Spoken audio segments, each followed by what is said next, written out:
আমেরিকায় এসে টুকটাক প্রচুর খাবার দাবার বানাতে শিখেছি, তবে বেস্ট রিভিউ পেয়েছি আমার এই ফিশ ফ্রাই বানানোর জন্য। এদেশে ইন্ডিয়ান রেস্টুরেন্টে ফিশ ফ্রাই সহ প্রচুর স্টার্টার আইটেম পাওয়া যায়, তবে যে দাম দিয়ে কিনতে হয় তাতে পেট মন কোনোটাই ভরে না। তাই এখানে থাকতে থাকতে বুঝে গেছি ভালো কিছু দেশীয় খাবার খেতে হলে একটুখানি নিজেকেই কষ্ট করে বানিয়ে নিতে হবে। আজ রবিবারের বিকেল, কোথাও একটা বেরোয়নি, তাই ভাবলাম ঝট করে একটু ঘরেই মুখরোচক কিছু বানিয়ে নিই। শুধু নামের তফাৎ করার জন্য বড় ফিলে থেকে সরু করে কেটে নিয়েছি। এটা না করলে কিন্তু এটাই আবার ফিশ ফ্রাই হয়ে যেত। তাতে নুন, গোলমরিচ, লেবু দিয়ে একটু ম্যারিনেট করে রেখে দেবো।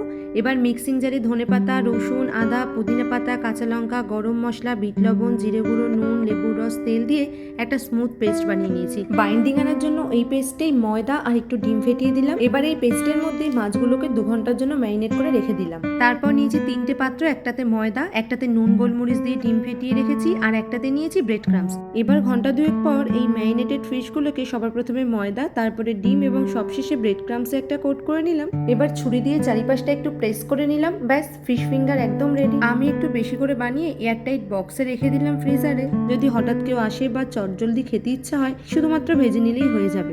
এবার প্যানে একটু বেশি করে তেল দিয়ে 2টো পিঠ ভালো করে লাল করে ভেজে নিলেই কিন্তু ফিশ ফিঙ্গার একদম রেডি। এবার পছন্দ মতন সস বা কাসুন্দি দিয়ে সার্ভ করা যেতেই পারে। আর আমেরিকায় অর্ডার করলেই যে খুব ভালো ফিশ ফিঙ্গার পাবো তাও নয়, তাই বাড়িতেই ঘরোয়া মশলাপাতি দিয়ে আমি সবসময় একটু বানিয়েই নিই।